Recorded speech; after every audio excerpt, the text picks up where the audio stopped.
মেঘ বলতে আপত্তিকেই বেশ বলতে পারি। ছাদের ওপর মেঘ দাঁড়াতো ফুল পিসিমার বাড়ি। গ্রীষ্ম ছুটি চলছে তখন। তখন মানে কবে? আমার যদি 14, মেঘের 16-17 হবে।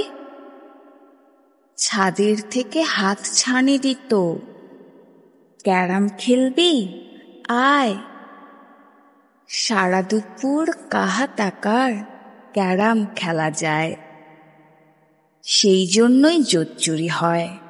হ্যাঁ, জোচ্চুরি হতো। আমার যদি 14, মেঘের 15-16 মতো। ঘুরিয়ে দিতে জানতো খেলা, শক্ত ঘুটি পেলে জায়গা মতো সরিয়ে নিত আঙুল দিয়ে ঠেলে। শুধু আঙুল, বোর্ডের ওপর লম্বা ফ্রকের ঝুল। ঝপাং করে ঘটিয়ে দিত ঘুটির দিক ভুল। এইখানে না, ওখানে, এইটা না, ওইটা।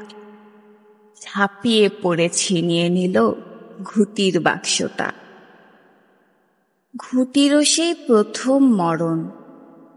প্রথম মরা মানে বুঝবে শুধু তারাই যারা ক্যারাম খেলা জানে।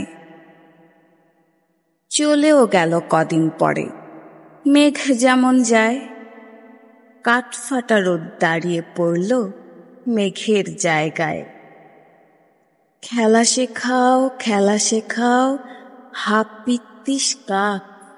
কলসিতে ঠোঁট ডুবিয়েছিল জলতপুরে খাক।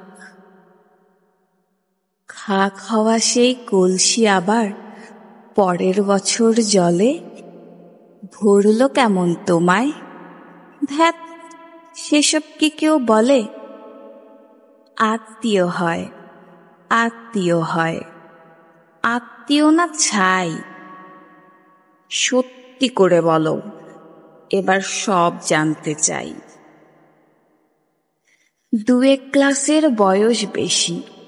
গ্রীষ্ম ছুটি হলে ঘুরেও গেছে কয়েক বছর, এই জানে সকলে।